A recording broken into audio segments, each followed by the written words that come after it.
Biblia, lea conmigo allí Mateo capítulo 10, versículo 16 en adelante. Hoy vamos a terminar este pasaje. Lea conmigo Mateo 10, 16 hasta el 25. He aquí yo os envío como ovejas en medio de lobos. Sed, pues, prudentes como serpientes y sencillos como palomas. Y guardad de los hombres, porque os entregarán a los concilios y en sus sinagogas os azotarán. Y aun ante gobernadores y reyes seréis llevados por causa de mí, para testimonio a ellos y a los gentiles. Mas cuando os entreguen, no os preocupéis por cómo o qué hablaréis, porque en aquella hora os será dado lo que habéis de hablar. Porque no sois vosotros los que habláis, sino el Espíritu de vuestro Padre que habla en vosotros. El hermano entregará a la muerte al hermano y el padre al hijo, y los hijos se levantarán contra los padres y los harán morir. Y seréis aborrecidos de todos por causa de mi nombre, mas el que persevera hasta el fin, éste será salvo. Cuando os persigan en esta ciudad, huid a la otra, porque de cierto os digo que no acabaréis de recorrer todas las ciudades de Israel antes que venga el Hijo del Hombre. El discípulo no es más que su maestro, ni el siervo más que su señor. Bástale al discípulo ser como su maestro y al siervo como su señor. Si al padre de familia llamaron Beelzebú, ¿cuánto más a los de su casa? Oremos. Bendito Señor, te damos gracias por esta preciosa reunión que nos estás regalando, por todo lo que hemos podido recibir hasta acá, por todo lo que hemos podido realizar tan precioso.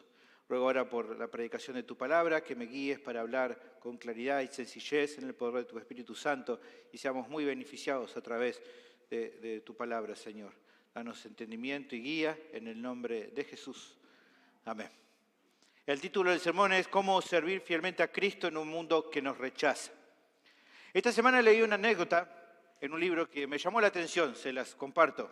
Dice así: se contaba que hace un tiempo, cuando coreanos convertidos eran encarcelados, azotados y algunos hasta morían por su fe, un pastor fue a visitar a un misionero de su propia denominación y le dijo algo con mucha preocupación.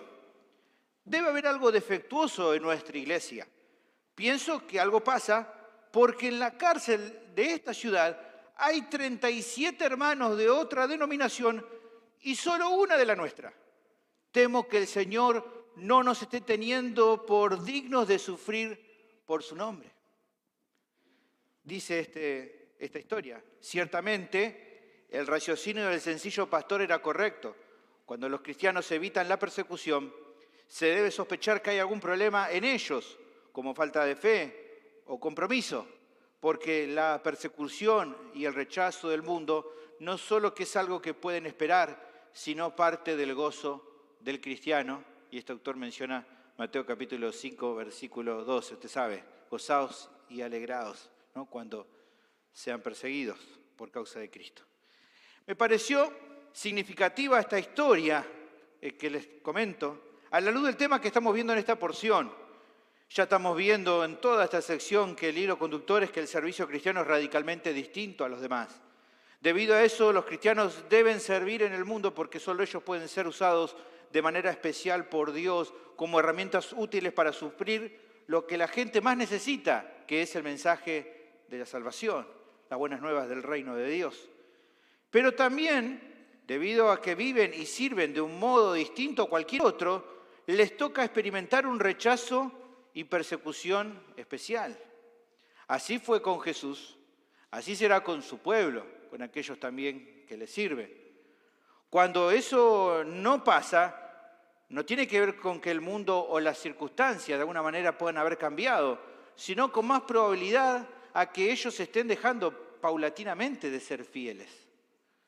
Pero por el contrario, aquellos que se disponen a trabajar en la viña del Señor, tal como Él quiere, deben saber, como estamos viendo en este pasaje, que les espera un sinnúmero de aflicciones y problemas. ¿Por qué? Bueno, porque como dice el encabezado de este texto que hemos leído, son enviados ellos como ovejas en medio de lobos. Ante esta realidad, Cristo mismo en este pasaje da instrucciones específicas de cómo afrontar esto. En el primer sermón vimos las tres primeras. Dijimos que la primera instrucción es que se requiere que los creyentes sean prudentes y sencillos, en el versículo 16. Actuar con sabiduría y sencillez cuando estén sirviendo a otros, sin vender la verdad, pero tratando de no sobrecargarse con problemas que pueden ser evitables. La segunda instrucción que vimos es que se requiere que sean cuidadosos y presten atención. Eso lo vimos del versículo 17 y 18, que ellos no se distraigan, que presten atención en la forma de conducirse en el mundo, sabiendo que la reacción más normal de muchos sería el querer hacerlos callar de la manera que sea. La tercera y última instrucción que vimos en el sermón pasado de esta serie es que se requiere que no se preocupen, sino que confíen en el Señor. Versículo 19 y versículo 20. Los conflictos, como estamos viendo, no se pueden evitar. Podemos sentirnos tentados a atemorizarnos, a afanarnos. Por eso el Señor mismo animaba en este pasaje a los creyentes a que no se angustien, sino que pongan su confianza en Dios, porque su provisión y su cuidado estarían siempre disponibles e incluso mucho más en los momentos cuando tendrían que defender su fe. Lo interesante de todo esto, hermanos, es que Mateo decide testificar estas palabras de Jesús para los 12 apóstoles originalmente, porque comprendía que esta instrucción no era solo para ellos. Todos los cristianos fieles pueden extraer conceptos valiosos, como estamos viendo, para sus vidas, sin importar el rol que les toque como parte del cuerpo de Cristo, la función o el área donde tenga que suplir, servir. Por ende, entonces, es necesario considerar con atención la enseñanza de este pasaje, porque puede ser, obviamente, de mucho consuelo, de mucho ánimo, de mucha guía para tu vida, para la mía. Justamente si tu deseo es mantenerte fiel al Señor en medio de los conflictos que te van a tocar pasar en el mundo por causa del Evangelio. Así que con todo esto en vista te animo a seguirme con atención en esta tarde. El tema del sermón es el siguiente. Debido a que el servicio cristiano es radicalmente distinto a los demás, los creyentes van a sufrir rechazo y persecución en el mundo. Repito, debido a que el servicio cristiano es radicalmente distinto a los demás, los creyentes van a sufrir rechazo y persecución en el mundo. ¿Cómo afrontar eso? El pasaje presenta 6 instrucciones, de las cuales, como venimos diciendo, hoy vamos a ver las 3 últimas. ¿Está bien? Vamos a ver entonces esa cuarta instrucción que el texto nos da. Se requiere entonces que los creyentes perseveren hasta el final. Esta es la cuarta instrucción. Se requiere que los creyentes perseveren hasta el final. El pasaje comienza con una nueva descripción del rechazo del mundo a los discípulos, una descripción que es realmente tremenda. Fíjese. Lea nuevamente conmigo ahí en su Biblia. Dice, versículo 21, el hermano entregará la muerte al hermano y el padre al hijo, y los hijos se levantarán contra los padres y los harán morir. ¿Qué es lo que Jesús está advirtiendo con esto? Bueno, primero creo que deja mucho más en claro lo que ya veníamos observando del sermón pasado. Esta comisión a los 12, si bien era temporal, dijimos después se va a extender a más que las ovejas perdidas de Israel.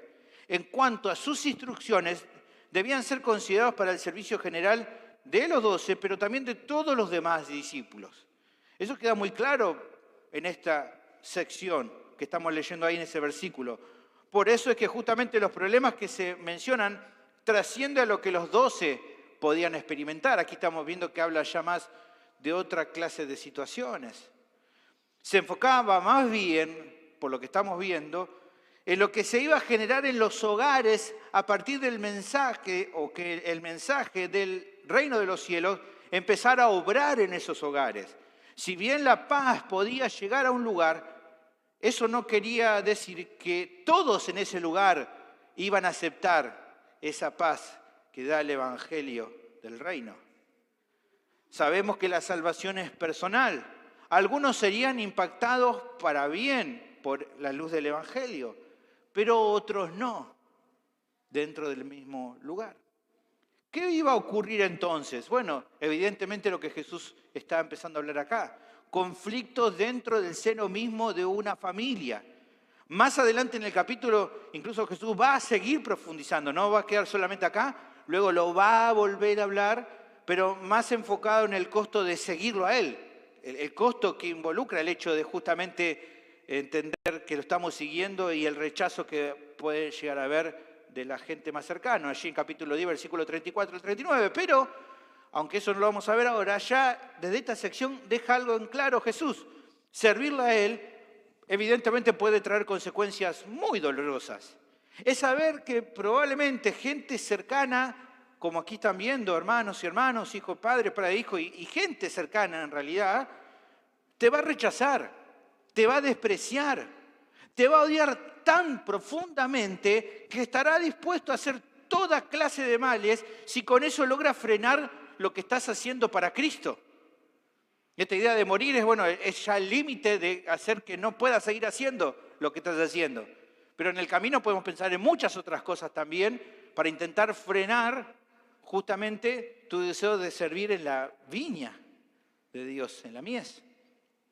Ahora, si bien para algunos puede sonar crudo, está bien, sobre todo vemos que aquí Jesús es completamente honesto.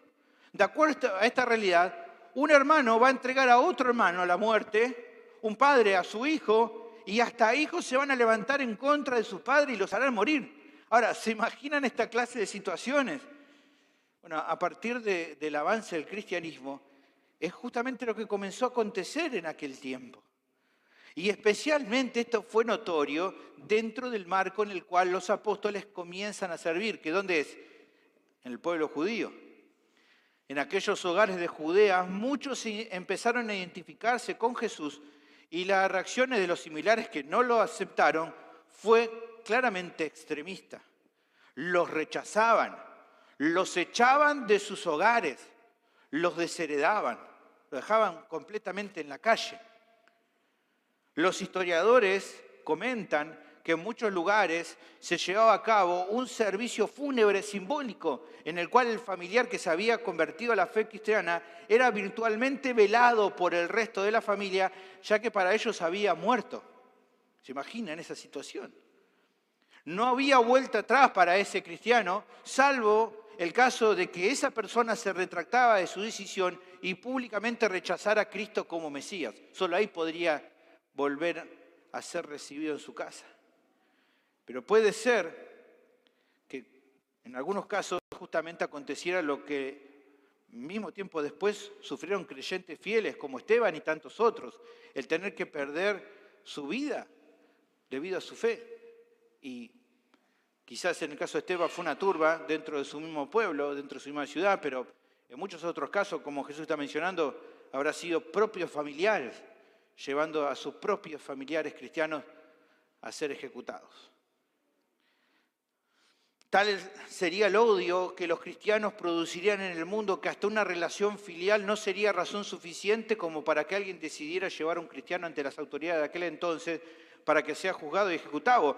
O incluso, como hay testimonio de aquel entonces, algunos familiares haciendo justicia con sus propias manos hacia sus familiares. Definitivamente, hermano, noticias duras para asimilar las que Jesús dio a los 12. No sé si se lo esperaban, pero habrá sido muchos que antes escuchar algo así. Ahora, luego de eso, lo que hace a continuación el Señor es volver a aclarar. Ya lo vine haciendo varias veces, pero vuelve a hacerlo. Ve bueno hacerlo para que ellos siempre tuvieran presente esto.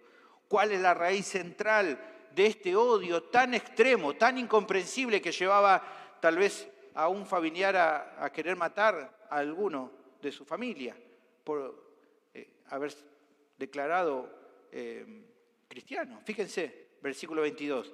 Y seréis aborrecidos de todos, ¿qué dice? Por causa de mi nombre. Nuevamente, ya lo hemos visto anteriormente, pero Jesús lo vuelve a recalcar. La causa de este aborrecimiento general del mundo hacia ellos, reflejado incluso en situaciones familiares extremas, era Cristo mismo.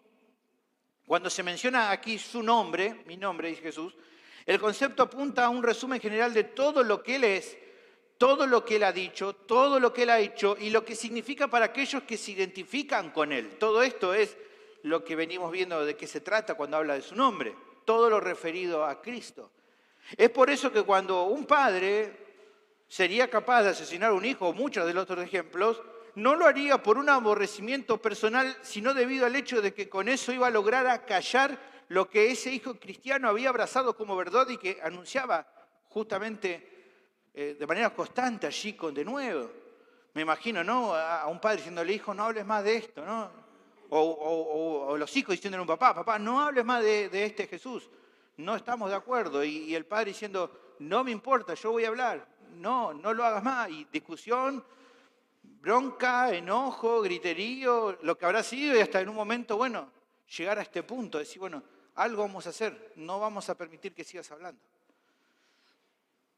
Hermanos, un creyente fiel se convierte en blanco seguro del aborrecimiento de muchos cuando Cristo está en su corazón, en sus labios y en su testimonio de vida.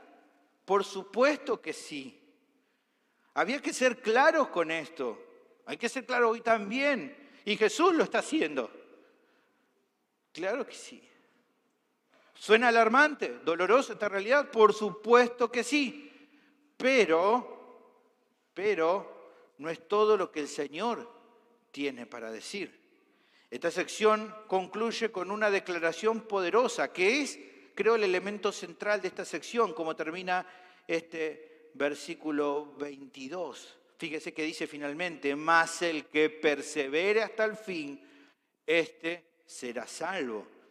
El afrontar dolor, aflicción, persecución y rechazo por causa de Cristo es esperable para el creyente fiel. Pero hay una realidad más importante.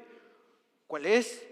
Soportar con paciencia todo eso es un sello de autenticidad, no solo de un servicio fiel, sino de un cristianismo auténtico. Tanto es así que el mismo Jesús lo declara diciendo algo más o menos así en esta sección. Todo aquel que me sigue y me sirve con fidelidad, que no baja los brazos a pesar de todo lo que tenga que padecer, con su perseverancia está vindicando su fe. Está demostrando que su fe es real, es auténtica. Parafraseando un comentarista bíblico que decía lo siguiente: soportar las pruebas por causa de Cristo no produce salvación ni la protege. Esa es totalmente la obra de la gracia de Dios. Pero soportar es evidencia de la salvación, prueba de que un ser humano es totalmente redimido y de que es un hijo de Dios. La Biblia expresa en varias ocasiones este mismo concepto. Los autores del Nuevo Testamento resaltaban que una de las mejores pruebas de una fe y un servicio genuino para Cristo era perseverar hasta el fin. El apóstol Pablo habla, en Romanos capítulo 2, versículo 6 en adelante, dice, el cual el Señor pagará a cada uno conforme a sus obras. Vida eterna a los que perseverando en bien hacer buscan gloria y honra e inmortalidad. Hebreos capítulo 3, versículo 14 dice, porque somos hechos participantes de Cristo con tal que retengamos firme hasta el fin nuestra confianza del principio. ¿Ven? Perseverar, seguir hasta el fin, hasta el último día, siendo fieles a la verdad. Y si entonces esta es una evidencia esperable en los creyentes, es lógico entender por qué es algo que el Señor requiere de sus discípulos. ¿Qué es lo que entonces Mateo quiere dejar en claro? Bueno, pienso que darnos la cuarta instrucción de cómo los creyentes deben afrontar el sufrimiento debido al rechazo y persecución en el mundo. Se requiere que perseveren hasta el final, que sigan adelante. Perseverar, seguir. Que sigan adelante sin importar que en el camino tengan que soportar el odio y el desprecio, incluso de personas que antes de llegar a Cristo los apreciaban. Y Mateo hace un llamado también a sus propios oyentes, y por eso testifica esta sección de lo que Jesús hablaba con sus 12 originalmente, a que sigan firmes en el camino, aunque la persecución sea terrible. Y justamente cuando Mateo está escribiendo, están en plena persecución estos hermanos.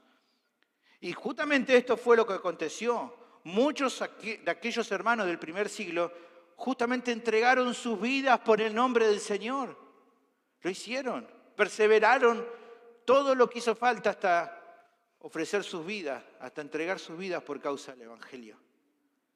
Pero aunque para el mundo fueran la escoria, que ellos no querían, que los querían sacar de cerca de ellos, de acuerdo a los términos del reino de los cielos, fueron bienaventurados. Para el mundo eran escoria, pero para Dios eran bienaventurados. Jesús mismo lo declaró al comenzar allí el Sermón del Monte, capítulo 5, versículo 11 de Mateo. Bienaventurados sois cuando por mi causa os vituperen y os persigan y digan toda clase de mal contra vosotros mintiendo. ¿Ven qué diferencia de cómo nos ve el mundo a cómo Dios nos mira? Los 12 fueron justamente los primeros llamados en la larga fila de cristianos que ofrecieron sus vidas por el Evangelio. Entregaron todo por causa de Cristo. Fíjense el mismo Pablo, como otro apóstol, lo que él dice allí en 1 Corintios capítulo 4, versículo 9. Me gusta cómo lo dice la Biblia de las Américas. Porque pienso, dice Pablo, que Dios nos ha exhibido a nosotros los apóstoles en último lugar, como los más despreciados, como a sentenciados a muerte, porque hemos llegado a ser un espectáculo para el mundo, los ángeles y los hombres. Fueron aquellos primeros llamados a tener que entregar su vida, entregar todo por el Señor, pero muchos le iban a seguir después.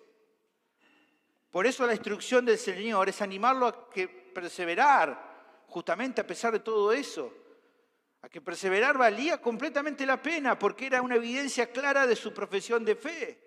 Y traería justamente consuelo a sus corazones en cuanto a afrontar con confianza la persecución, sabiendo que incluso la pérdida de su propia vida no sería el fin de todo, no sería algo lamentable o una triste noticia, sino justamente una buena noticia, porque sería entonces entregar su vida el trampolín que lo iba a llevar al encuentro del Señor. Los cristianos en el primer siglo entregaban sus vidas siendo sacrificados, cantando y alabando a Dios y sabiendo que iban a cerrar sus ojos en ese momento y los abrirían nuevamente en la presencia de Cristo mismo. Ahora, considero que estas realidades deben ser de mucho ánimo para nosotros también. Es claro, hermano, es muy poco probable que alguno de nosotros haya tenido que afrontar persecución del tipo que Jesús menciona en esta sección, en el cual tengamos que poner nuestras vidas en riesgo en manos de un familiar por causa del Evangelio. Al menos no hasta ahora. En otras partes del mundo sí lo están afrontando, cristianos fieles. Ahora, aunque no pase eso no quiere decir que a causa de ser fiel a Cristo no hayamos afrontado en el pasado o incluso en este tiempo un desprecio, un aborrecimiento, simplemente por habernos mantenido firmes en nuestras convicciones en cuanto a lo que consideramos que es la verdad según las Escrituras. ¿Cómo ha sido el cambio en nuestras relaciones cuando hemos tenido que decir una verdad que para muchos fue incómoda? Y yo sé que muchos pueden confirmar esta realidad de los que están aquí, que su grupo de amistades, de familiares, de conocidos se ha modificado, probablemente hasta se haya achicado abruptamente cuando llegaron a la fe, y no tanto porque ustedes mismos lo hayan así querido o porque no amen más a esas personas, sino porque ellos decidieron no saber nada con la nueva vida que tenemos en Cristo. Cuando empezamos a mencionar y contar lo que es para nosotros el Señor, lo que tiene que ver esta nueva vida, es como que no, yo no quiero saber nada con eso. Y se han alejado. Y no solo eso, incluso algunos aquí, y seguramente no pocos, han sufrido la traición o el desprecio de personas que incluso hasta hace muy poco tiempo atrás ponderaban hasta su fe. Y entonces uno piensa en todo eso y seguramente usted está recordando de todo este tipo de situaciones y uno dice, ¿por qué? Se pregunta, ¿por qué pasa todo esto? ¿Por qué seguir a Cristo es sinónimo de tener que afrontar tanto rechazo, tanta persecución? Bueno, por lo que Jesús mismo una y otra vez está recalcando en estos textos, por su causa. Es por su causa que está pasando eso. Y por su causa que seguramente quizás hace muy poco tiempo alguien te ha rechazado, te ha despreciado y te ha dicho, ya está, no quiero verte más. Es por Él, hermanos. Es por Él que no solo vamos a experimentar el desprecio y el odio de personas inconversas, es por Él también que recibiremos desprecio de falsos hermanos, cuando realmente seamos fieles a Cristo. Fíjense Pablo lo que decía allí en Gálatas capítulo 2, versículo 4, lo que le tocó pasar. Él estaba allí con muchos problemas y todos estos problemas ellos estaban siendo fieles y no estaban claudicando en la verdad. No estaban dejándose llevar por las presiones de aferrarse al judaísmo, a cuestiones que ellos ya sabían que no eran correctas de acuerdo a la Biblia. Y dice Pablo, todo esto que estaban afrontando y permaneciendo fiel, era a pesar, dice el versículo 4, de los falsos hermanos introducidos a escondidas, que entraban para espiar nuestra libertad que tenemos en Cristo Jesús, para reducirnos a esclavitud. Y dice Pablo, los cuales ni por un momento accedimos a someternos para que la verdad del Evangelio permaneciese con vosotros. No era que eran hermanos con opiniones diferentes en cuanto a temas secundarios. Eran personas que eran falsos hermanos porque querían diluir la verdad del Evangelio. Y ahí ya no hay coherencia, no hay unidad, no hay consonancia cuando se trata de doctrinas centrales de la fe, cuando se trata de vivir de acuerdo a esa doctrina. Ahí ya no, dice Pablo, de ningún modo me iba a sujetar. No, pero me decían, Pablo, circuncidate, hacé las cosas, porque esto... No, ¿qué? Ni ahí. De ningún modo. ¿Por qué? ¿A qué se nos anima entonces? A no claudicar, a no bajar los brazos porque de repente gente que un tiempo atrás nos apreciaba, en el presente tenga una actitud completamente distinta. Por el contrario, hermanos, somos llamados a perseverar. Como dice esa famosa canción, aunque me dejen, yo sigo a Cristo, no vuelvo atrás. Que esa sea nuestra convicción, el permanecer fieles, el permanecer firmes al Señor, aunque todo alrededor se desmorone. Porque eso será un indicio de que somos parte de su pueblo, el seguir adelante a pesar de lo que nos toque afrontar, del desprecio, del rechazo, de la persecución en el mundo. Porque este pueblo al que pertenecemos es el que espera las recompensas eternas por ser fieles. El servicio cristiano, hermanos, es radicalmente distinto a los demás. Es el único del cual se asegura que aquellos que hayan perseverado trabajando hasta el final vindicarán su fe. Es el único.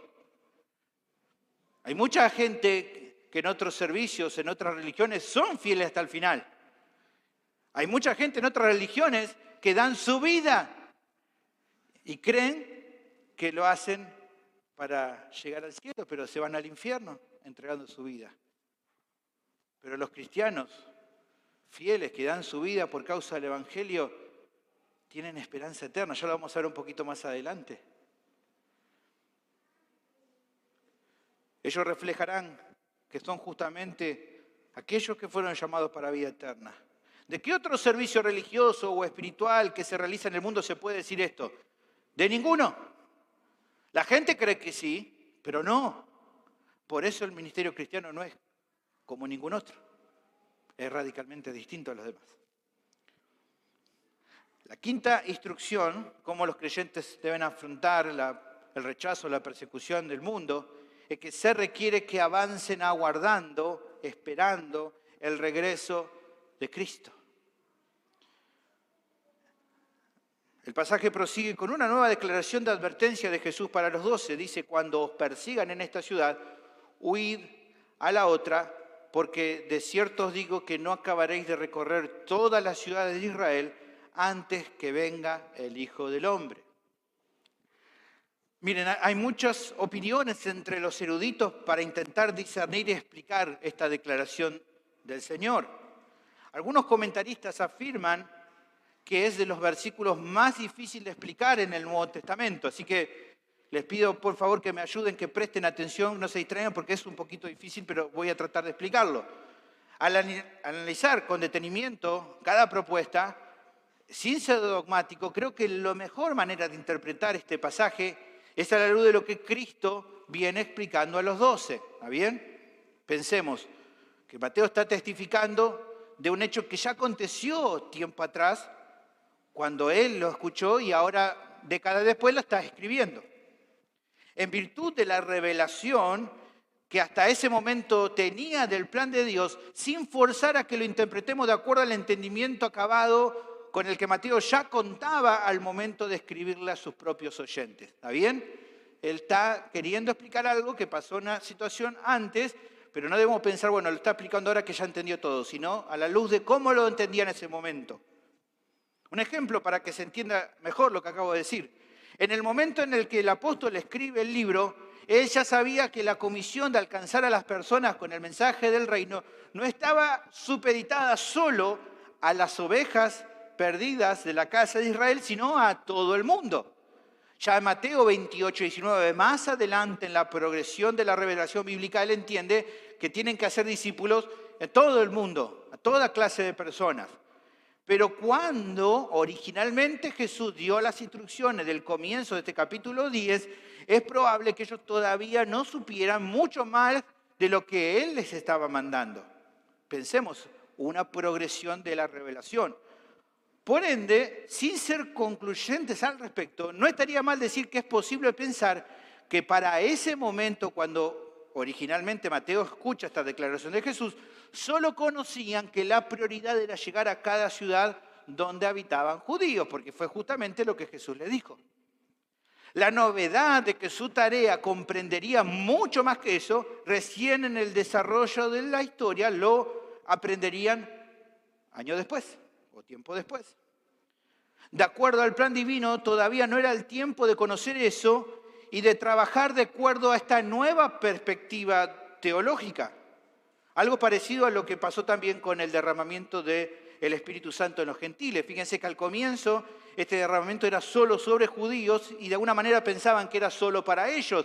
Pero fíjense que de repente Pedro va a predicar en la casa de Cornelio, un gentil, y a este gentil llega el derramamiento del Espíritu Santo. Hay señales de eso, gente incircuncisa, no solo Cornelio, sino los que estaban en su casa. Y justamente dice versículo 45, capítulo 10 de Hechos, y los fieles de la circuncisión, judíos circuncidados que habían venido con Pedro, se quedaron atónitos de que también sobre los gentiles se derramase el don del Espíritu Santo. ¿Ven? La revelación, van entendiendo y comprenden ahora de repente que también la obra del Espíritu Santo viniendo a la vida, la promesa del Espíritu Santo era no solo para judíos circuncidados, sino para gente incircuncisa, sin necesidad de circuncidarse. Esto después, más adelante, va a provocar una charla importante entre todos los apóstoles y a llegar a la conclusión de que bueno, que así el Señor había determinado. Entonces tenemos una progresión en entender. Y ahora con eso una nueva perspectiva. Luego de esto comienzan los viajes misioneros de Pablo llevando el mensaje del Evangelio a territorio gentil. Por otra parte, hermanos, habiendo aclarado esto, nos encontramos con la realidad de que la persecución y el rechazo no llegó recién para cuando ellos tuvieran más en claro cuál sería la extensión del ministerio. No es que recién va a haber rechazo y persecución cuando ellos comprendieron que era para todo el mundo, no. Ya desde esos primeros días lo iban a experimentar tanto Jesús como los 12. ¿Qué tenían que hacer cuando padecieran eso? Bueno, Jesús aquí los instruye y le da una orden, una instrucción. Le dice, cuando en una ciudad los persigan, ellos lo que deben hacer era huir a la siguiente ciudad, a otra ciudad. Antes también les mandó a que sean astutos como serpientes, sencillos como palomas, lo cual se iba a ver reflejado en no quedarse a pelear o obligar a la fuerza que acepten su mensaje. Incluso tratar también de querer imponerse o forzar las cosas sería una demostración de no ser cuidadosos y atentos, algo que también le había declarado antes. Tampoco esperaba que bajaran los brazos por recibir este rechazo en una ciudad. Debían persistir en el servicio que les fue encomendado, dirigiéndose a otro lugar donde el mensaje también debía ser escuchado. Ahora bien, si bien es cierto, como ya nos viene diciendo desde el anterior versículo, que la perseverancia era clave, seguir adelante a pesar del rechazo, tras rechazo, no por eso era tan simple de mantener. Imagínese usted, no sé si a usted le pasa, pero a mí me pasa a veces, cuando intento, no sé, a veces los hermanos vamos a la plaza, ¿no? Y uno le quiere hablar a uno y no te escucha, y le querés hablar al segundo y no te escucha, y le querés hablar al tercero y no te quiere ni escuchar, y decís, ¿qué? ¿No? Como que mirá al cielo, Dios, ¿qué pasó? ¿No? Como que enseguida, ¿no? Estás ahí como diciendo, ¿qué pasa? ¿No? Y te querés como querés bajar los brazos y decís, bueno, ya está, hoy no hablo más porque hoy no es mi día. No, no, tenemos que seguir haciéndolo. Ahora, evidentemente, imagínense lo mismo de ir a una ciudad completa, no te recibe y tenés que ir a otra y tampoco te recibe, te sacan tirándote piedra, queriéndote apedrearte, queriéndote matar y tenés que seguir adelante y tenés que seguir adelante. ¿Qué necesitas para seguir adelante? Esperanza. Se necesita esperanza. ¿Y cómo la obtuvieron esa esperanza? Por medio de la promesa que Jesús le dio a continuación. ¿Cuál es? De cierto les digo que no van a terminar de recorrer toda la ciudad de Israel antes que venga el Hijo del Hombre. Y aquí está el principal dilema de esta porción. No es muy extraño de considerar que la referencia aquí de la venida es la segunda venida de Cristo. Pensar en otro tipo de venida sería extraño. Algunos han intentado decir, bueno, Jesús encontrándose luego con los 12, pero no tendría sentido. La opción más clara, mirándolo así rápido, es hablar de la segunda venida de Cristo. Si es entonces la segunda venida de Cristo, la pregunta que surge con naturalidad es, pero pastor, si como sabemos todavía Jesús no regresó, ¿por qué les prometió que iba a hacerlo antes de que termine la tarea? Bueno, este es justamente el gran dilema que hace que los eruditos estén teniendo diferentes opiniones al respecto. Bueno, acá es cuando el análisis que hicimos recién, usted dice, ¿por qué todo lo que me explicaste antes? Bueno, acá ahora toma sentido. Pensemos esto. Con el tiempo, Mateo entendió que la comisión del Señor no se terminaba solo en la ciudad de Israel, sino que se iba a extender a otras regiones y personas del mundo, por ejemplo, los gentiles. Incluso para el momento donde él escribe a sus propios oyentes, ha entendido que ni siquiera esta comisión tan amplia era solo dirigida a los apóstoles, sino también a todos los discípulos. Ya entendimos que se entiende a todos los cristianos de toda época y lugar, ya que todos son discípulos de Cristo. Por ende, con el tiempo el apóstol supo que el destino final no solo eran las ciudades de Israel, sino el mundo entero, donde todos los obreros de la viña iban a llegar. ¿Cuál es la esperanza entonces? Que antes de que terminen de alcanzar cada hogar y cada vida que necesite, de acuerdo a Dios, escuchar las buenas nuevas del reino para ser salvo, iba a acontecer su venida. Esa es la manera de entender. Ahora uno dice, pero ¿por qué Jesús no lo dijo de forma explícita? En vez de decir la ciudad de Israel, no dijo todo el mundo y solo menciona a Israel. Bueno, por lo que ya vimos anteriormente. Para el tiempo cuando Él da esta instrucción a los 12, la progresión del plan de Dios no había sido completamente revelada. Dijimos que después ellos se iban a enterar. No habría tenido coherencia con las instrucciones que a ese día estaba dando. ¿Se acuerdan? El foco en Israel y solo en Israel. Pero para cuando Mateo testifica estas palabras de Jesús, el entendimiento era más claro. La comisión no terminaría ni con Israel ni con los 12. Mucho menos iba a terminar la persecución y el hostigamiento del mundo. Incluso se iba a incrementar. Asimismo tampoco iba a terminar la promesa de Jesús. Ellos debían perseverar hasta el fin con la confianza de que cuando el mensaje llegara hasta donde Dios lo disponga, el Hijo del Hombre iba a regresar. Incluso es interesante, justamente porque verlo así, si consideramos que no solo que ya había pasado el tiempo de la primera comisión, sino que incluso la audiencia original de Mateo tampoco llegó a contemplar la segunda venida. Todos ellos murieron sin que Cristo regrese. Con todo esto en la mesa, pienso que podemos entonces interpretar lo que el Señor quería decir. Más allá del tiempo preciso de la segunda venida de Cristo, lo que con sus palabras principalmente buscaba infundir en los obreros era expectativa. Sobre todo hacerles ver que tenían que tener esperanza, que su trabajo y sacrificio en la viña tenía sentido, que su martirio incluso no sería en vano, que siguieran adelante, porque al final de esta obra el Señor de la mies va a regresar. ¿Por qué? Porque esa es su promesa. Ese es el concepto. No volvernos locos todavía de cuándo va a ser que termine esta obra, será cuando el Señor diga, sino el tener o servir con la expectativa de que un día Él va a regresar.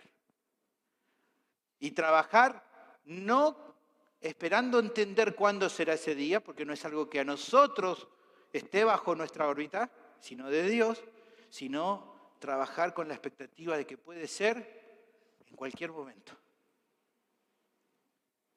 Hermanos, aunque parezca difícil, esto es un concepto que la Iglesia de Cristo siempre ha abrazado por fe.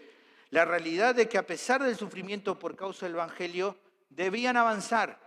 No debían desanimarse por ser rechazados o perseguidos. No debían quedarse mal o tristes y sentados y diciendo no voy a trabajar mal porque alguien tal vez los atacó con maldad cuando quisieron hablarles de Cristo, cuando quisieron hablarles la verdad.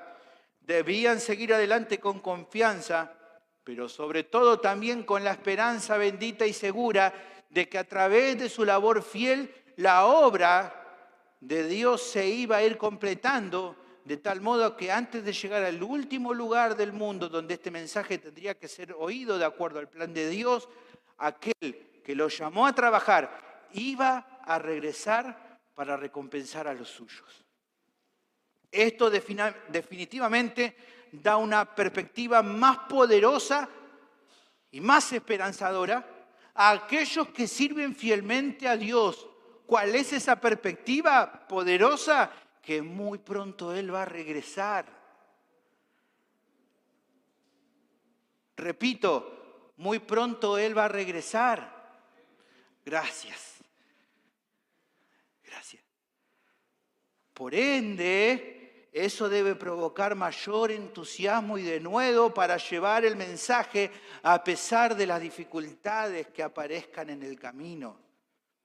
Así lo entendían desde aquel tiempo, hermanos. Fíjense cómo Pablo habla en cuanto a la venida del Señor. En Romanos capítulo 13, versículo 11. Y esto, conociendo el tiempo, que ya es hora de levantarnos del sueño, porque ahora está más cerca de nosotros nuestra salvación, que cuando creímos, la noche está avanzada y se acerca el día. Tremendo. Y fíjense cómo dice luego en capítulo 4, versículo 16 de Primera de Tesalonicenses, porque el Señor mismo con voz de mando, con voz de arcángel y con trompeta de Dios descenderá del cielo y los muertos en Cristo resucitarán primero.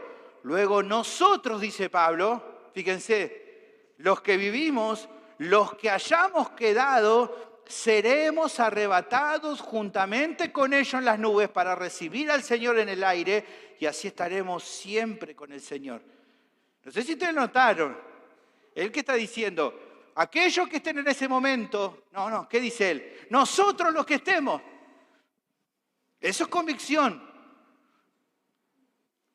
La cuestión sería así, si alguien le preguntaba a Pablo sobre si conocía la fecha del regreso de Cristo, su respuesta sería, no lo sé, hermano, Dios lo sabe, pero probablemente también te diría, sirvo en su viña con la expectativa y la diligencia de que su regreso sea mañana mismo. Por eso respondía, nosotros, porque trabajaba con esa perspectiva, aún sin saber cuándo sería. ¿Se imagina? Hace 2000 años atrás alguien diciendo así. Martín Lutero, compartí esta frase esta semana, uno de los padres de la Reforma Protestante, la veía igual que la veía Pablo, tenía una opinión similar. Él le dice, predico como si Cristo hubiese sido crucificado ayer, resucitase de los muertos hoy y estuviese de vuelta mañana. ¿Ven? Una perspectiva correcta acerca de la promesa de que Cristo va a regresar. muy pronto. Cuando uno tiene la mente puesta en el galardón, en el regreso de Cristo, es cuando está más dispuesto a afrontar los padecimientos por causa del Señor de este tiempo, claramente de una manera diferente. Miren, incluso, de acuerdo a las perspectivas, incluso de los santos del Antiguo Testamento, esperando la promesa del Señor de la tierra nueva que iban a heredar. Allí en Hebreos capítulo 11, versículo 13, conforme a la fe, murieron todos estos sin haber recibido lo prometido, sino mirándolo de lejos y creyéndolo y saludándolo y confesando que eran extranjeros y peregrinos sobre la tierra. Esta gente no necesitó ver para creer, confiaron en aquel que les dio la promesa. Y por eso saludaron aquello que todavía no veían. ¿Por qué? Porque confiaban en aquel que lo prometió. Esta es la quinta instrucción que el pasaje presenta de cómo es que los creyentes deben afrontar el sufrimiento a causa del rechazo y la persecución en el mundo. Se requiere que avancen aguardando el regreso de Cristo, esperando con expectativa su segunda venida. Hermanos, al reflexionar sobre esta realidad, pienso que es un concepto que debemos tener claro en la mente. Nuestro problema, hermanos, es que estamos muy metidos en este mundo. Demasiado sumergidos en la vida de este mundo, como si fuera todo lo que tenemos por vivir. Vivimos, trabajamos de acuerdo a esa perspectiva solamente. Pero una perspectiva adecuada en cuanto al regreso del Señor es esencial para afrontar correctamente la persecución y la oposición al servir a Cristo. Muchas veces, al enfrentar eso, empezamos a tambalear. ¿Por qué? Porque consideramos nuestra vida solo en cuanto a esta vida y no en cuanto al regreso del Señor. Hermanos, si esto no fuera así y todo lo que vivimos terminara en esta vida o se centrara solo en esta vida y no en que un día el Señor va a regresar, sufrir por causa del Evangelio, por supuesto que no tendría ningún sentido. Pablo lo dice en 1 Corintios capítulo 15, versículo 19, en cuanto a la resurrección. La resurrección obviamente unida al regreso del Señor. Si en esta vida solamente esperamos en Cristo, somos los más dignos de conmiseración de todos los hombres. Dignos de lástima. Mirá si van a sufrir sin pensar en que existiera realmente la resurrección de los muertos. Pablo lo dice más adelante. Si como hombre batallé en Éfeso contra fieras, ¿qué me aprovecha? Si los muertos no resucitan, entonces comamos y bebamos porque mañana moriremos. ¿Qué sentido tendría? Pero como Él sí va a regresar, tiene todo sentido para los creyentes. Por supuesto que tiene sentido. ¿Y cómo podemos estar seguros de que eso va a acontecer? ¿Por qué, hermanos? ¿Qué leímos recién? Porque Cristo mismo lo prometió. Y si Él es el Mesías, si es Dios, por la fe sabemos que no puede habernos mentido. Pero tal vez se confundió, no. Pero tal vez no supo qué decir, no. Él va a regresar. Y por eso nos aferramos al testimonio de los apóstoles y el resto de los escritores del Nuevo Testamento que nos dejaron plasmada esta realidad. Incluso, repito, por ello sabemos no solo que Él va a regresar, sino que también por ello sabemos que será ¿cuándo? Muy pronto. Fíjense, Hebreos capítulo 10, versículo 35. No perdáis pues vuestra confianza, que tiene grande galardón, porque es necesaria la paciencia para que, habiendo hecho la voluntad de Dios, obtengáis, ¿qué cosa dice ahí? La promesa. ¿Por qué? Porque aún un poquito y el que ha de venir vendrá y no tardará.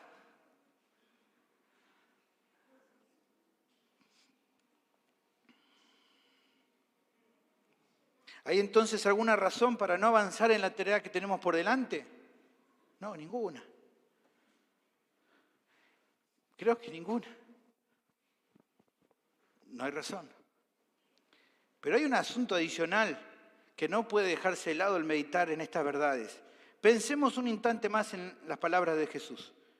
Él asegura que antes de que los trabajadores completen la tarea va a regresar. Nadie sabe cuándo será. Pero sí está claro una cosa, no será hasta que el trabajo concluya, porque dice, no van a terminar de recorrer, de hacer la obra y Él va a regresar. ¿Lo ven? Grupos religiosos, humanistas, hacen cosas por la gente. Ellos creen que su esfuerzo vale la pena, incluso invirtiendo muchísimo dinero, tiempo, cosas, debido a esta idea. Pero el Señor solo promete que el servicio cristiano es aquel que debe terminar antes que Él regrese. No porque Él necesita algo de nosotros, sino porque en su misericordia, en su bondad, nos permite trabajar en su obra.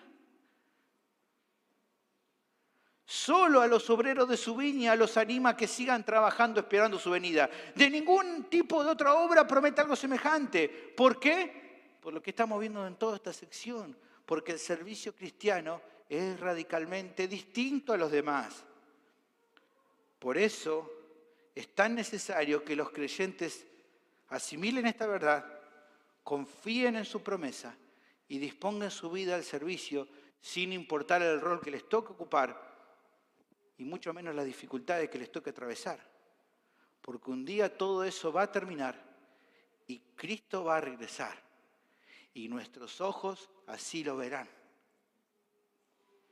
Y nuestra labor en este mundo terminará para abrirle paso al gozo inefable y la herencia eterna que le esperan a ¿quiénes?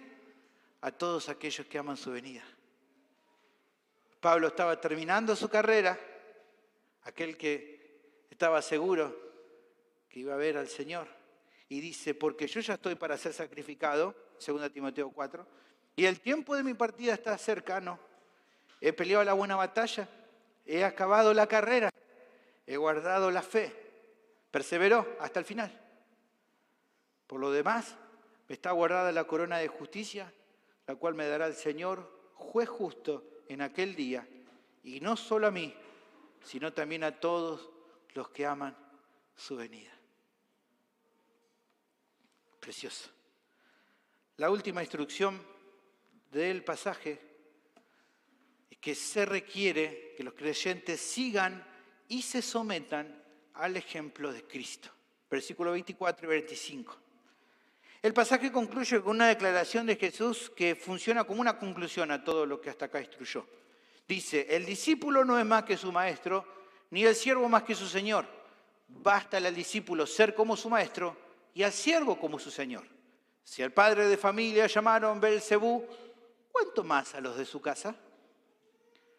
¿Qué quiere decir Jesús con esto? Bueno, él utiliza aquí dos analogías sencillas, las cuales también no son otra ocasión de otros modos. Por ejemplo, en Lucas capítulo 6, versículo 40, Juan 13, 16. Pero aquí tratando en este caso de dejar algo claro. ¿Qué cosa? Lo que viven los discípulos, que está explicando en toda esta parte, no debería causarles sorpresa, no debería extrañarlos. Tiene que ver con aquel con quienes ellos se han identificado. Miramos un poquito la analogía para entender, porque es muy interesante, hermano. Les aseguro que es precioso. Sígame. La primera analogía refleja el concepto de que el discípulo no es más que su maestro, ni el siervo más que su señor. Es una analogía sencilla. El primero, el discípulo, está por debajo del segundo, porque evidentemente es de aquel que aprende y a quien trata de imitar. Nunca el discípulo será más que el maestro. Tampoco un siervo estará por encima de su señor. Es el segundo quien dirige al primero y a quien el primero se somete. Una analogía sencilla. Así que acá la enseñanza está en el modelo y la subordinación se dan siempre desde uno que está por encima de otro. ¿Qué deben hacer los discípulos que vimos en la analogía y los siervos? Someterse y seguir los pasos del maestro, del Señor. Ahora llevemos esa analogía a la instrucción de Jesús. De acuerdo a esta analogía, Él, Jesús, es el Maestro, Él es el Señor. Los 12 y todos los creyentes con ellos seríamos los discípulos, seríamos los siervos. Por ende, nos toca seguirlo e imitarlo. No hay lugar para caminos alternativos, para ideas innovadoras, para reinterpretaciones del rumbo, sino una subordinación fiel. ¿Por qué?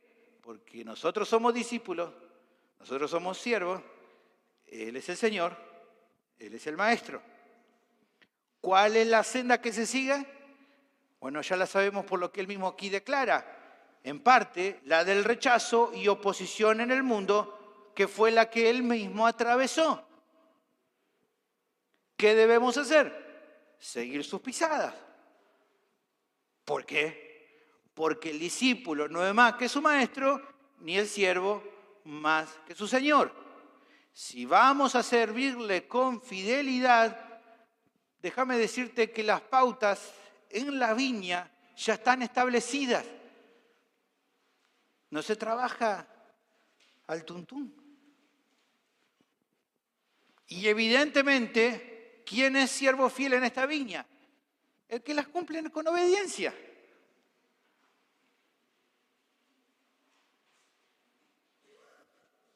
Como me decía una vez un jefe medio duro, pero que me era claro, me decía, Sergio, no te pago por pensar, no te pago por innovar, te pago porque hagas lo que yo te digo que tenés que hacer. Y tenía razón, me pagaba por eso. Bueno, en la viña es así. Ya tenemos la instrucción, ya sabemos lo que tenemos que hacer. Un siervo fiel es el que cumple con obediencia. Pero Jesús extiende su analogía de la relación discípulo-maestro, siervo-señor, a otro asunto. Que si bien los primeros nunca serán más que los segundos, lo que para ellos tiene que ser suficiente, o como dice acá, que les baste, ¿qué es ser como ellos. Para los discípulos que se identifican con su maestro, no debería haber mayor propósito y honor en la vida que aprender de él. ¿Para qué? Para llegar a ser como Él. Y para un siervo fiel no hay mayor meta en la vida que el estar a la altura de lo que su Señor espera. Ahora, ¿qué instrucción da el Maestro a los discípulos? Que lo imiten en todo. ¿Qué incluye eso? El imitarlo en la forma en la que Él afrontó los padecimientos y rechazos en el mundo. Ahora bien, un alumno podría dudar por un momento si quiere seguir esta escuela de vida. Pero ¿saben qué? Ahí recuerda ese persona que no solo es discípulo, es también siervo. Y el Señor, ¿qué espera? Que se someta y que siga su voluntad. Así va a ser tanto un discípulo como un siervo fiel. Jesús es claro con los dos aquí y con todos nosotros también, que eso sea suficiente para ustedes. No quieren buscar otra senda diferente. No quieren salirse del rebaño y hacerse los diferentes. Tampoco renieguen de lo que les tocó. Porque siguiendo la senda que Él deja, van a cumplir el propósito de su vida. ¿Cuál? Ser como su maestro y ser como su Señor. En definitiva, hermanos, considerar estos conceptos podrá darnos en ocasiones, creo yo, el honor más grande de todos. ¿Cuál? El ser reconocido por otros como discípulos, como siervos de Cristo, porque lo estamos imitando y nos sometemos a Él. Esa es la esencia de un cristiano verdadero, que ya no nos ven a nosotros, sino que ven a Cristo a través de nosotros. Esa es la esencia del cristianismo. No, pastor, pero yo creía que el cristianismo era una mejor versión de mí mismo. No, pero pastor, yo creía que ser cristiano era lograr una mejor versión de mí mismo. No. la esencia del cristianismo es que vos mueras vos mismo. Mira lo que dice Pablo. Con Cristo estoy juntamente crucificado y yo ya no vivo más. Cristo vive en mí. Y lo que ahora vivo en la carne, lo vivo en la fe del Hijo de Dios, el cual me amó y se entregó a sí mismo por mí. Esto es lo que los 12 entendieron con lo que Jesús dijo que debían considerar.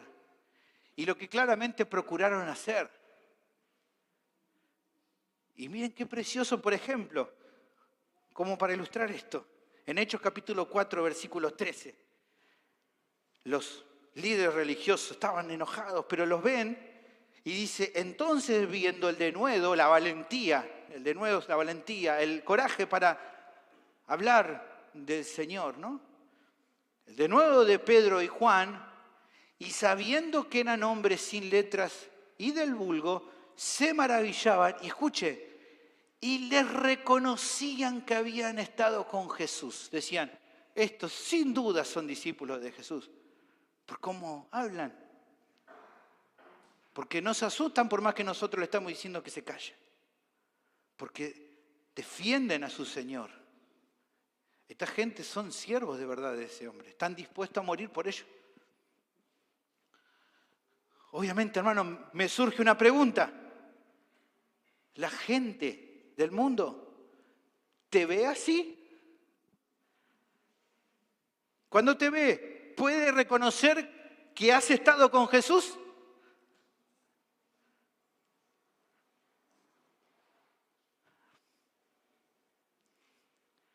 Miren, les cuento una historia. Yo sé que si le preguntaba, no iba a querer contarla, pero yo la voy a contar igual, me voy a dar esa libertad.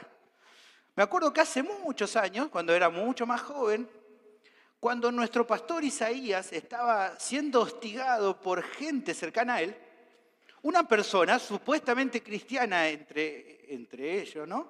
Entre esas personas me decía, me hablaba esa persona, era muy lindo, pero era raro, pero me decía, Isaías no está bien, me decía. Tenés que hablar con él, Sergio. Él me decía, me pongo a pensar, está demasiado fanatizado con Jesús, me decía. Así me decía, está raro, está demasiado fanatizado. Y yo lo miraba. Bueno, la verdad es que no había nada raro en nuestro pastor en aquel entonces, al menos no en esto que decía esta persona de él. Es que la identificación del pastor con Jesús era demasiado chocante para alguien que solo lo hacía de forma superficial y por eso le molestaba tanto que fuera así. No era otra cosa, no era que era un fanático, un talibán, no era nada de eso. Era que amaba a Jesús. Y esta otra persona no lo amaba a Jesús y por eso le molestaba tanto. E intentaba encontrar algo para intentar hacer que cambiara. Gracias a Dios que no cambió, pero es muy interesante para pensar en eso, porque la gente, en definitiva, no ve así. No va a ver así, o no debería ver así.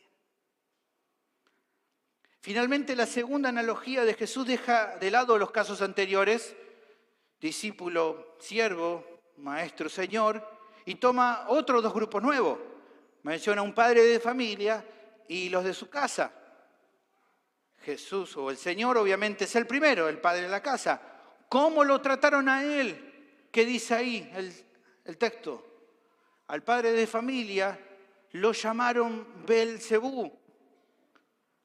Este es un nombre con el que se identificaba a Satanás.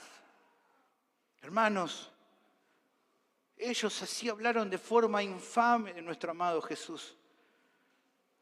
Lo trataron de Belcebú. ¿Se imagina? ¿Se imaginan qué tanto odio podían tener hacia él para hablar de él de este modo? No para decirle un mal maestro, un maestro errado. Le dicen Belcebú a Jesús. Bueno, Jesús dice que si con un padre de familia obrarían de este modo, ¿cómo no sucedería lo mismo con los de su casa? Por supuesto que iba a acontecer algo parecido. Por ende, ser un discípulo y un siervo de Cristo, evidentemente, hermano, es más que solo identificarse con Él. Incluye además el ser tratado como a Él se lo trató.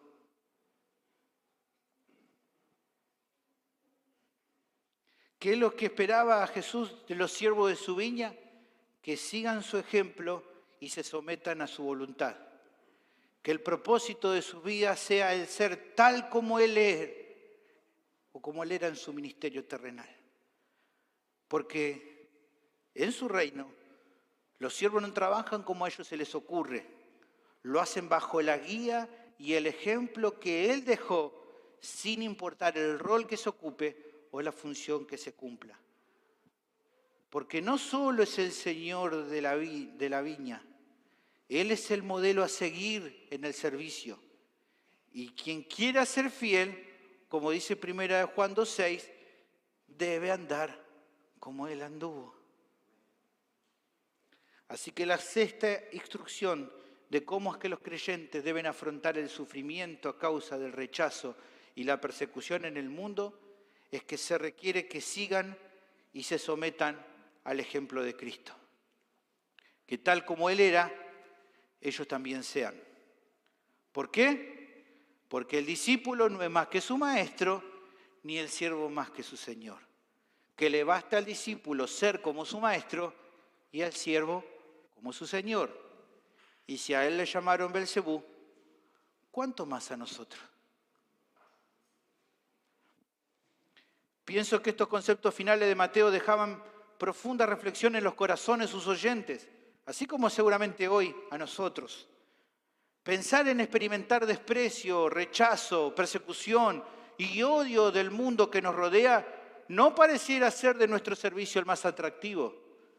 Más de uno tal vez por ahí se esté replanteando si vale la pena pasar por todo esto, cuando quizás si uno vive un cristianismo más moderado, más superficial, poco comprometido, podría evitarse mucho el sufrimiento, porque este sufrimiento para quienes está pensado, para quienes son fieles. Entonces si soy un poquito menos fiel, capaz que me ahorro.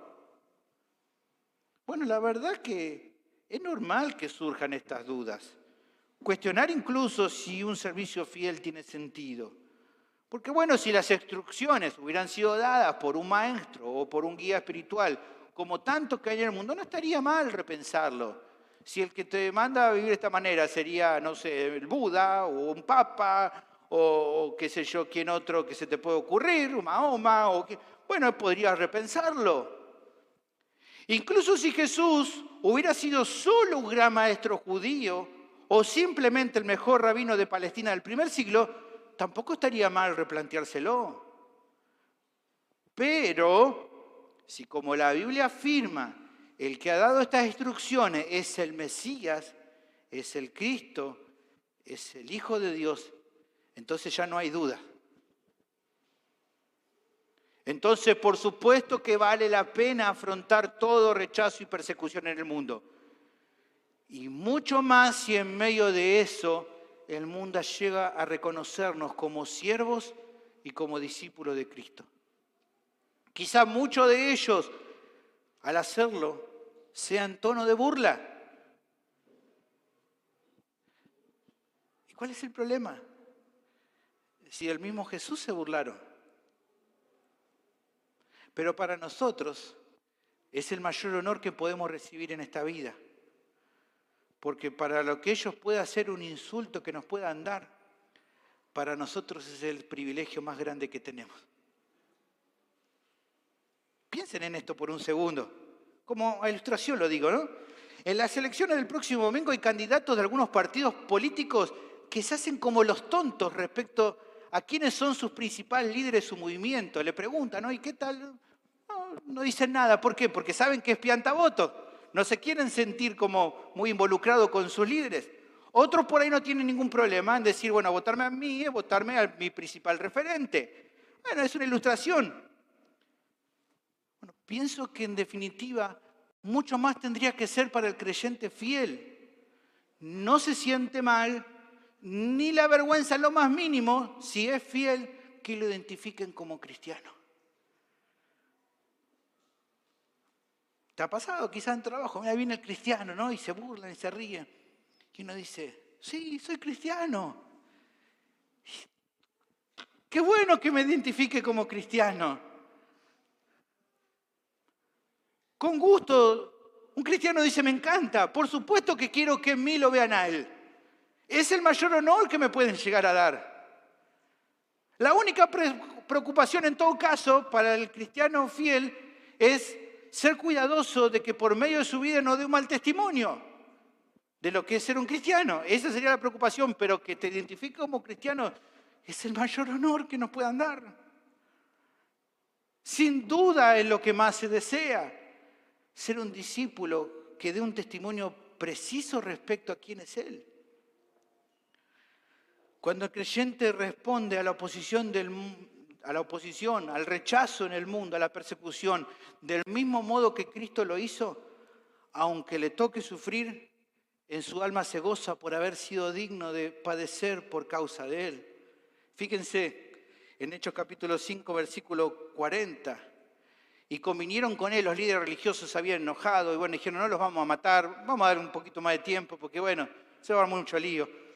Y convinieron con Él y llamando a los apóstoles, después de azotarlos, les intimaron a que no hablasen en el nombre de Jesús y los pusieron en libertad.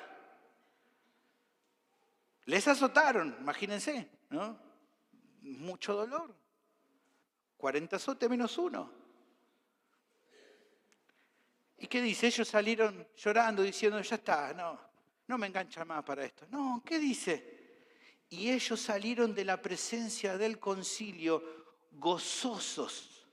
¿De qué? De haber sido tenidos por dignos de padecer afrenta por causa del nombre de Cristo. Y todos los días en el templo y por las casas, ¿qué hicieron? No cesaban de enseñar y predicar a Jesucristo. Tremendo. Tristemente, hermanos, también cabe decir que para muchos evangélicos hoy por hoy el término siervo de Cristo se ha convertido más en una identificación que apunta al lucimiento personal más que lo que en verdad tendría que ser. Siervo de Cristo es una confesión pública de que estamos dispuestos a sufrir, a ser despreciados, a ser vituperados, vejados, maltratados y hasta morir por Él si hiciera falta. Eso es lo que realmente alguien que es un siervo de Cristo de verdad. El discípulo trata de ser fiel no para que otros le elogien, sino para que vean a Cristo a través de su propia vida. Con eso le basta, le más que suficiente. Con eso experimenta el gozo y la satisfacción, producto de ir cumpliendo a diario el propósito por el cual ha sido redimido, que según Romanos 8:29 es ser semejante a Cristo. Y eso le brinda la fortaleza y gracia suficiente para afrontar cada mañana las batallas que tendrá en el mundo por causa de su nombre. Porque es cierto, hermanos, en el mundo vamos a tener aflicción, pero confiemos, porque Él ha vencido al mundo. Y nosotros en Él también lograremos llegar hasta el final, sin importar lo que pase. Simplemente se nos instruye a que lo sigamos imitando su ejemplo.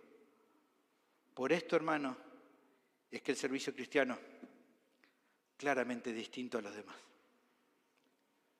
Antes de terminar, quiero hablarle a aquellos que están sin Cristo. Creo que te vas dando cuenta de algo muy claro que estuve enseñando en esta tarde. La vida del creyente es difícil. Quizás alguno está acá, que no conoce al Señor y dice, pero la vida del cristiano es difícil. Por supuesto que sí. Es dura, llena de escollos. No te voy a decir que no es así. Pero déjame decirte, querido amigo, que tampoco voy a negarte otra realidad. La vida sin el Señor es muchísimo peor. No hay esperanza, no hay libertad, no hay cielo. No hay nada de eso. ¿Sabes qué hay? Hay juicio, hay condenación eterna y hay un infierno terrible que no se compara a ninguna dificultad que alguien pueda experimentar en esta vida. Hay gente que anda por ahí diciendo, seguramente muchas veces lo escuchás, no, yo estoy viviendo el infierno en la tierra. Eso es mentira. Lo dicen porque no reconocen la verdad. Porque el infierno no es en nada lo que se imaginan que es. Muchos que durante un tiempo se burlaron, jugaron con la idea de abrazar el infierno, dijeron qué lindo que debe ser el infierno. Al irse de este mundo descubrieron que no era ni un chiste, ni un cuento de terror para niños, o uno que los padres le contaron a un niño para asustarlo y que así se porten bien. Mirá, hijito, si creías que tus papás te hablan del infierno para que te portes bien nomás, no es un invento. El infierno es real. ¿Me escucharon, chicos? Es real. El infierno es un lugar horrendo y en el cual estarán para siempre si no se arrepienten y se ponen a cuentas con Dios. Es un lugar del que no habrá retorno. Pero querido amigo, querido oyente, quiero que sepas otra cosa. Dios no desea eso para vos. Con paciencia en esta tarde te llama. Jesús, el que en esta historia daba las instrucciones a los 12, no solo enseñó como nunca nadie más antes o después de él lo hará, sino que él también vino a la tierra a cumplir el plan de salvación divino, entregando su propia vida para salvarnos. Más adelante ya veremos el testimonio de Mateo. En la cruz, el Mesías, el Hijo de Dios, murió para salvarnos. Allí Mateo 27:50 se cuenta de esto. Pero la historia no terminó ahí. Al tercer día, tal como él lo anticipó, resucitó de entre los muertos con poder, como dice Mateo 28:5 y 6. Ahora él está sentado a la diestra del Padre, pero también, tal como te lo dije antes, él prometió que muy pronto va a regresar al mundo. Pero ya no como un siervo sufriente, sino como un rey victorioso, para reinar junto con su pueblo que ansiosamente lo espera, pero para juzgar también a cada una de las personas y darle a cada uno conforme a sus obras. Por eso en esta tarde, Él te manda que abandones tu rebelión, que reconozcas tu bancarrota espiritual, que no te podés salvar por vos mismo, y que vengas a Él en arrepentimiento y fe. Querido joven, querido mayor que estás todavía sin Cristo, si hoy mismo lo haces, Él puede hoy mismo otorgarte lo que nadie más puede, el perdón de todos tus pecados y la vida eterna. Solo me resta preguntarte, ¿qué harás hoy, querido amigo, amiga? ¿Seguirás rechazando al Señor y exponiendo tu alma a la perdición? ¿O vendrás a Cristo arrepentido y confiando en su obra de salvación? Te animo a lo segundo. Vení hoy a Jesús. No lo pospongas más. Oremos. Bendito Señor, te agradecemos por tu palabra que habla de una manera preciosa en nuestra vida, que nos da la realidad de que como el servicio cristiano es radicalmente distinto a lo demás, los creyentes van a padecer rechazo y persecución en el mundo. ¿Cómo afrontar eso? De acuerdo a la manera que el Señor nos ha instruido, Señor. Con confianza, esperando tu segunda venida. Con perseverancia, esperando y siguiendo adelante hasta el final. Y mirando a Cristo, siguiendo su ejemplo, imitándolo a Él, viviendo como Él vivía, como Él sufrió y siguió adelante. Que estas verdades, junto a lo que vimos en el sermón anterior, iluminen nuestro entendimiento y podamos aferrarnos a esas verdades. Y si hay alguien aquí que todavía no ha arreglado sus cuentas con vos, que en esta misma tarde pueda ser el día de su salvación. Pido todo esto en el nombre de Jesús. Amén. Que el Señor les bendiga.